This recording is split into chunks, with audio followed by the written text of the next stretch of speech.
આપણે સમજી રહ્યા છીએ સ્ટાન્ડર્ડ 8 માં ઇંગ્લિશ વિષયની અંદર પાઠ્યપુસ્તકમાં પહેલું યુનિટ જેનું નામ છે ક્યુ ફોર ક્વેશ્ચન. એમાં પહેલી એક્ટિવિટીની અંદર પ્રશ્નોત્તરી જે છે સુનિતા વિલિયમ્સ સાથે એ આપણે સમજ્યા. હવે છે એમાંની આગળની એક્ટિવિટી 2 એમાં એ વિભાગમાં શું કહે છે એ સમજીએ. પહેલા આપણે રીડ ધ સેન્ટેન્સીસ કેરફુલી, એનો અર્થ કે ધ્યાનપૂર્વક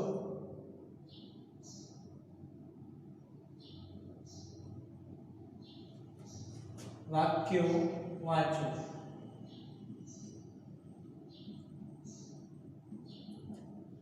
શું આગળ કહે છે?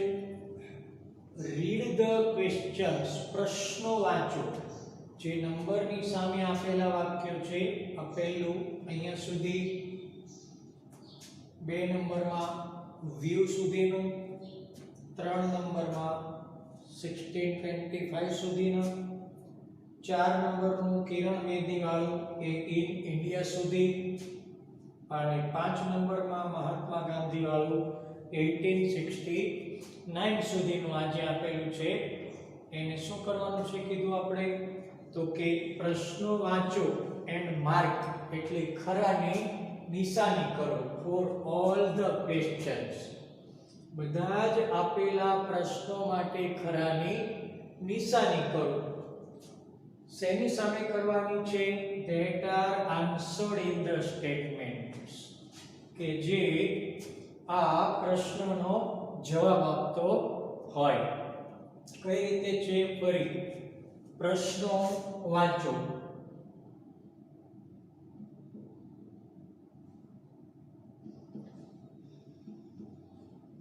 અને શું કે for all the questions that are answered in the statement, એટલે વિધાનમાં અપાય એ વાક્ય એ જવાબમાં આવે એ રીતે પ્રશ્નો શોધીને એની સામે ટિક કરો. વાંચો અને વિધાન જવાબ રૂપે આવે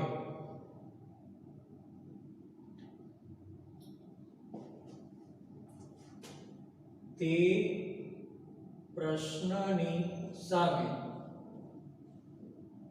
ખરાની નિશાની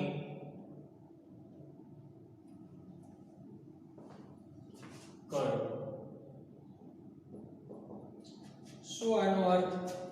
તો કે આપણને સામાન્ય રીતે એક સવાલ આપતા હોય અને અહીંયા આપણે જે આપેલા છે તેમાંથી જવાબ શોધીને લખવાનો હોય. અહીંયા ઉલટું છે, એક વિધાન આપણને આપી દીધેલું છે, તો આ જે આપેલું વાક્ય છે કે વિધાન છે એ આ આપેલા વિકલ્પ જે 3 પ્રશ્ન છે એમાં કયા પ્રશ્નનો આ જવાબ આવી શકે એ આપણે ટિક કરવાનું છે.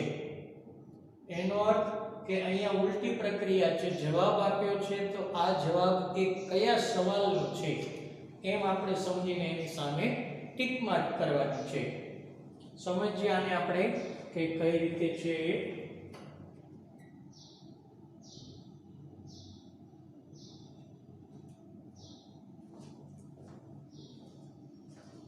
પહેલાનું ભાષાંતર કરીએ અને બાકી જે તમને સવાલ આપેલા છે A B C કરીને ત્રણેયમાં દરેક પાંચે પાંચમાં એ આપણે સમજતા જઈએ ભાષાંતર કરીને, તો આપોઆપ આપણને ખ્યાલ આવી જશે કે આમાંથી આ વિકલ્પમાં જે 3 પ્રશ્નો આપ્યા છે એ 3 પ્રશ્નોમાંથી કયા પ્રશ્નનો જવાબ એ આપેલું આ વાક્ય છે.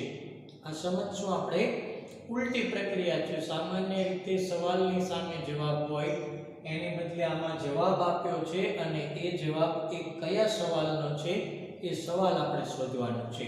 ચાલો ભાષાંતર કરીને સમજીએ છીએ. પાંચે પાંચની પહેલું, Sunita Williams stayed in the space for 36 days.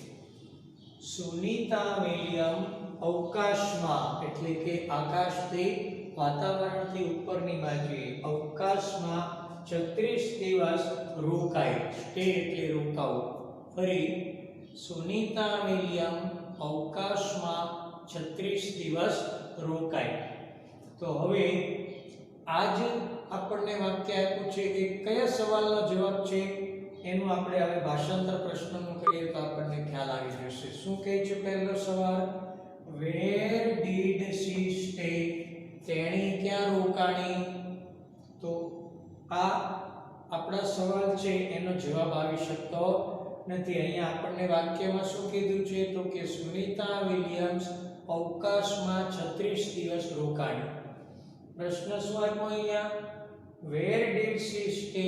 તેણી ક્યાં રોકાણી? તો આપણને સ્થળ આમાં આપેલું નથી, વાક્ય બતાવે છે એટલે આ સવાલ ખોટો છે. Second, who stayed in the space? અવકાશમાં કોણ રોકાયું? તો ઉપરનું વાક્ય શું આપ્યું? સુનીતા વિલિયમ 36 દિવસ અવકાશમાં રોકાણી. અને છેલ્લો ક્વેશ્ચન જોઈએ. For how many days did she stay in the space? કેટલા દિવસો માટે તેણી અવકાશમાં રોકાણી? તેણી એટલે કોણ છે અહીંયા? સુનીતા વિલિયમ્સ. સવાલ બધા ફરી સમજીએ. તેણી ક્યાં રોકાણી? કોણ અવકાશમાં રોકાણ? અને કેટલા દિવસ માટે સુનીતા વિલિયમ્સ સી એટલે તેણી અવકાશમાં રોકાણી? તો આ બધા સવાલોની સાથે આ વાક્યને આપણે મેળવીએ તો શું કહી શકાય? તો કે સી આ જે છે એ ખરો સવાલ છે. કેટલા દિવસ માટે રોકાણી? તો કે સુનીતા વિલિયમ અવકાશમાં 36 દિવસ રોકાણી. સેકન્ડ, ફરી ભાષાંતર કરીએ. The theatre was first develop in Greece. થિયેટરનો સૌપ્રથમ વિકાસ એ ગ્રીસમાં થયો. આપણે જેને સિનેમા હોલ કહીએ છીએ. As a part of A religious view. ધાર્મિક સભાના સ્વરૂપમાં એટલે ધાર્મિક મેળાવડાના રૂપની અંદર ગ્રીસમાં સૌપ્રથમ થિયેટરનો વિકાસ થયો. ફરી ગુજરાતી કરું છું. ધાર્મિક મીટિંગ વ્યૂ એટલે અહીંયા શું તો કે ધાર્મિક વિચારો અથવા તો ધાર્મિક મીટિંગના ભાગ રૂપે ગ્રીસમાં સૌપ્રથમ ફર્સ્ટ એટલે સૌપ્રથમ થિયેટરનો વિકાસ કરવામાં આવ્યો. પ્રશ્ન હવે કયા પ્રશ્નનો જવાબ હોઈ શકે? What was develop in Greece? ગ્રીસમાં શેનો વિકાસ કરવામાં આવ્યો? તો આપણું જે વાક્ય છે એ આ પ્રશ્ન સાથે સુસંગત નથી. What was develop in Greece? ગ્રીસમાં શેનો વિકાસ કરવામાં આવ્યો? તો આપણને તે વાક્યમાં એમ કહે છે કે ભાઈ ધાર્મિક સભાના એક ભાગ રૂપે ગ્રીસમાં સૌપ્રથમ થિયેટરનો વિકાસ કરવામાં આવ્યો. પછીનું, why was the theatre develop? શા માટે થિયેટરનો વિકાસ કરવામાં આવ્યો? તો આનો જવાબ આવી શકે એમ છે. શું કહે છે જોઈએ પછી. શા માટે થિયેટરનો વિકાસ કરવામાં આવ્યો? તો કે આ કારણ આપેલું છે as a part of religious view. ધાર્મિક દ્રષ્ટિએ અથવા ધાર્મિક વિચારોના એક ભાગ રૂપે કે ધાર્મિક મીટિંગના એક ભાગ રૂપે ગ્રીસમાં સૌપ્રથમ થિયેટરનો વિકાસ કરવામાં આવ્યો. આ આપણને સવાલ પરથી જવાબ મળી જાય છે. આનું આપણે ન સમજીએ તો ચાલે તેમ છે એટલા માટે. પછી શું આપ્યું છે? Where did the first theatre develop? સૌપ્રથમ થિયેટરનો ક્યાં વિકાસ કરવામાં આવ્યો? તો અહીંયા આપણને કારણ આપેલું છે કે ભાઈ કયા કારણે વિકાસ કરવામાં આવ્યો, ક્યાં કરવામાં આવ્યો અથવા શું વિકાસ કરવામાં આવ્યો. એ બંને સવાલ આ જવાબ સાથે યોગ્ય નથી. એનો અર્થ કે બી પાર્ટ છે એ સાચું છે. Why was the theatre develop? શા માટે થિયેટર નો વિકાસ કરવામાં આવ્યો? તો કે ધાર્મિક સભાના ભાગરૂપે ગ્રીસમાં સૌપ્રથમ થિયેટરનો વિકાસ કરવામાં આવ્યો. ત્રીજું વાક્ય સમજીએ. શું કહે છે એમાં? ધ ફર્સ્ટ ન્યૂઝપેપર એડવર્ટાઇઝમેન્ટ, સૌપ્રથમ વર્તમાન પત્રની અંદર જાહેરાત, એપિયર્ડ એટલે દેખાડી, એટલે છાપામાં સૌપ્રથમ જાહેરાત દેખાડી. કેવી રીતે? On the back page, back page એટલે પાછળના પેજ ઉપર, of A London newspaper, London વર્તમાન પત્રમાં in 1625, 1625 માં લંડન વર્તમાન પત્રના પાછળના પત્તા પર સૌપ્રથમ છાપાની જાહેરાત દેખાડી. ફરી બોલું છું ગુજરાતી. આનું જો ગુજરાતી બરાબર આપણને યાદ રહી જાય તો આ કયા ત્રણ પ્રશ્નોમાંથી આ જવાબ આવે છે તે આપણને આસાનીથી આવડી જશે. ફરી 1625 માં લંડન વર્તમાન પત્રના પાછળના પત્તા પર સૌપ્રથમ છાપાની જાહેરાત દેખાડી. એટલે ત્યાં સુધી વર્તમાન પત્રોમાં ક્યારેય કોઈ જાહેરાત આવતી નહીં. સૌપ્રથમ આ લંડન વર્તમાન પત્રમાં આવી તેમ આપણને માહિતી આપે છે. જોઈએ કયા સવાલનો જવાબ છે. શું છે પહેલો પ્રશ્ન? when did the first newspaper advertisement appear? સૌપ્રથમ વર્તમાન પત્રમાં જાહેરાત ક્યારે દેખાડી? તો એમાં તો ખાલી વર્ષ આવે તો એ આ સવાલનો જવાબ આવી શકતો નથી. શું પ્રશ્ન છે? ક્યારે સૌપ્રથમ વર્તમાન પત્રની જાહેરાત જોવામાં આવી અથવા દેખાણી? Next, who gave the first advertisement in 1625? 1625 માં સૌપ્રથમ જાહેરાત કોણે આપી? તો કોણે આપી એ વ્યક્તિનો ઉલ્લેખ હોઈ શકે આમાં અથવા વસ્તુનો, તો એ પણ આમાં લાગુ પડતું નથી. શું કહે છે? where did advertisement appear in the London newspaper? London વર્તમાન પત્રની અંદર જાહેરાત ક્યાં દેખાડી? તો એ આપણને જવાબમાં મળે છે કે 1625 માં લંડન વર્તમાન પત્રના પાછળના પેજ પર સૌપ્રથમ જાહેરાત જોવામાં આવી. તો આ સી જે છે એ આને માટે યોગ્ય પ્રશ્ન છે એમ કહી શકાય કે આપણને જે આપેલું વાક્ય છે એ કયા પ્રશ્નનો જવાબ છે? તો કે સી નો છે. જોઈએ ચોથું વાક્ય. પહેલા આપેલા વાક્યનું ભાષાંતર કરીએ. Kiran Bedi is the first woman IPS officer in India.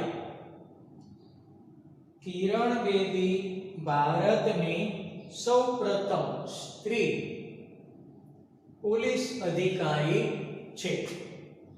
ફરી, કિરણ બેદી ભારતની સૌપ્રથમ આઈપીએસ ઓફિસર અથવા પોલીસ અધિકારી છે. હવે આ જવાબમાં આવે એ માટે કયો પ્રશ્ન યોગ્ય છે? ભાષાંતર કરતા જે આપેલા ત્રણેય વિકલ્પોનું પહેલું, who is the first woman IPS officer of India? ભારતની સૌપ્રથમ પોલીસ અધિકારી સ્ત્રી કોણ છે? તો શું કહે છે આમાં? કિરણ બેદી એ ભારતની સૌપ્રથમ આઈપીએસ ઓફિસર છે. તો આ પહેલા જ પ્રશ્નનો જવાબ આવી જાય છે. તો આપણે આગળ એમાં ન કરીએ તો પણ ચાલે એવું છે, પણ સમજવા ખાતર જોઈ લઈએ. શું કહે છે આગળ આપણને? What is Kiran Bedi? કિરણ બેદી એ શું છે? તો એ પણ આમાં આવી શકે. કિરણ બેદી એ ભારતની સૌપ્રથમ આઈપીએસ અધિકારી છે. એ પણ યોગ્ય જવાબ આમાં ગણી શકાય છે. આપણે અહીંયા કહે છે કોણ છે અને અહીંયા શું છે, બંનેની અંદર આન્સર આવી શકે. એક્ઝામમાં સામાન્ય રીતે આપણને આવી રીતે આપવામાં આવતું નથી. બરાબર? તો એમ જો ગણીએ તો આ કોણ છે એની બદલે શું છે એ વધારે યોગ્ય કહેવાય એટલે પહેલાને બદલે આપણે બીજાને ટિક કરશું. What is Kiran Bedi? એટલે કિરણ બેદી શું છે? તો કે કિરણ બેદી એ ભારતની સૌપ્રથમ પોલીસ અધિકારી અથવા સૌપ્રથમ આઈપીએસ અધિકારી છે. શું પ્રશ્ન છે છેલ્લો? હવે એના પર ન જઈએ તો પણ ચાલશે, છતાં આપણે જાણવા ખાતર જોઈ લઈએ. When was Kiran Bedi selected as an IPS officer? ક્યારે કિરણ બેદી એ આઈપીએસ ઓફિસર?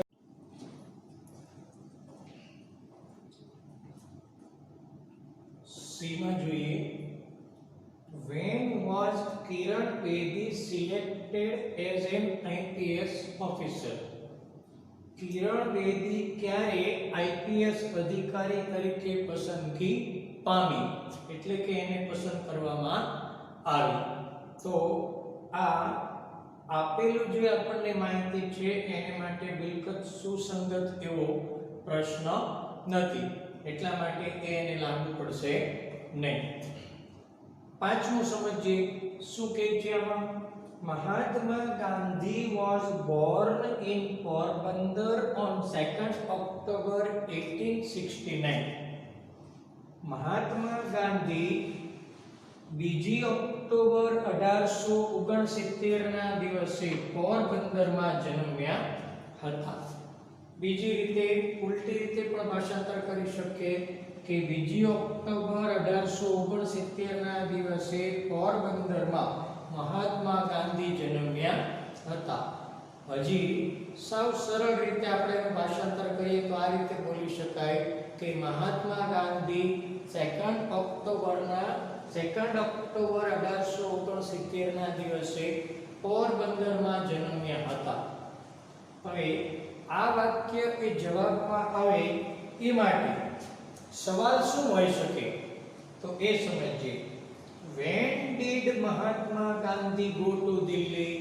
મહાત્મા ગાંધી દિલ્હી ક્યારે ગયા? તો આપણને આપેલું જે વાક્ય છે એમાં દિલ્હીનો કોઈ જ ઉલ્લેખ નથી. એનો અર્થ કે આ એ પ્રશ્ન છે એ બિલકુલ આપણા વાક્ય સાથે સુસંગત થતો નથી, એટલે એ આપણે ન લઈ શકીએ. સેકન્ડનું ભાષાંતર કરીએ. Where was Mahatma Gandhi born? Mahatma Gandhi ક્યાં જન્મ્યા હતા? તો એ માહિતી આપણને આમાં આપવામાં આવેલી છે કે 2 ઓક્ટોબર 1869 ના દિવસે મહાત્મા ગાંધી પોરબંદરમાં જન્મ્યા હતા. વેર એટલે ક્યાં, એ સ્થળ, ટૂંકમાં આપેલી માહિતીમાં કોઈ સ્થળ હોવું જોઈએ જે આપણને પોરબંદરના રૂપમાં આપેલું છે. તો આ બીજો જે સવાલ છે એના માટે એ યોગ્ય છે એમ કહી શકાય. છતાં સમજવા માટે આપણે ત્રીજો પણ જોઈએ. જે રીતે આઈપીએસ માં પહેલો અને બીજો બંને લાગુ પડતા હતા પણ બીજો વધારે યોગ્ય છે માહિતીના પ્રમાણમાં, એ રીતે જોઈએ. શું છે આમાં આપેલું? What is the birth date of Mahatma Gandhi? Mahatma ગાંધીની જન્મ તારીખ કઈ છે? તો આમાં સમજીએ ફેરફાર. આપણને આપેલી માહિતીમાં વોઝ એટલે ભૂતકાળ આપેલું છે અને પૂછાયેલા પ્રશ્નની અંદર ઇઝ એટલે વર્તમાન કાળ છે. એનો અર્થ કે પ્રશ્ન વર્તમાનમાં હોય તો જવાબ પણ વર્તમાન કાળમાં જ આવવો જોઈએ, ભૂતકાળમાં ન આવી શકે. એનો અર્થ કે આ જે ત્રીજો વિકલ્પ આપેલો છે એ પણ આપેલી માહિતી માટે યોગ્ય નથી. અહીંયા આપ્યું છે કે મહાત્મા ગાંધી, પહેલામાં શું આપ્યું કે મહાત્મા ગાંધી એ દિલ્હી ક્યારે ગયા, અને ત્રીજામાં આપ્યું છે કે મહાત્મા ગાંધીની જન્મ તારીખ કઈ છે. આ વર્તમાન કાળ બતાવે છે એટલે યોગ્ય નથી, અને આમાં દિલ્હીનો ઉલ્લેખ છે તો એવો ઉલ્લેખ પણ આપણને આપેલી માહિતીમાં નથી.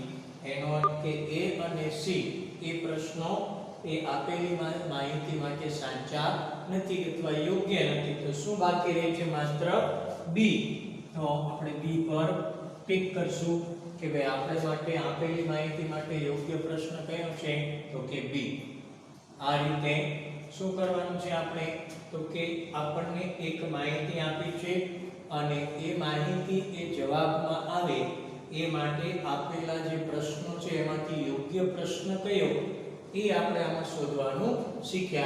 આ રીતે આપણે જરા યાદ રાખશું કે આપણને માહિતી કઈ આપી છે અને કઈ રીતે આપણે એને શોધવાની છે. Thank you.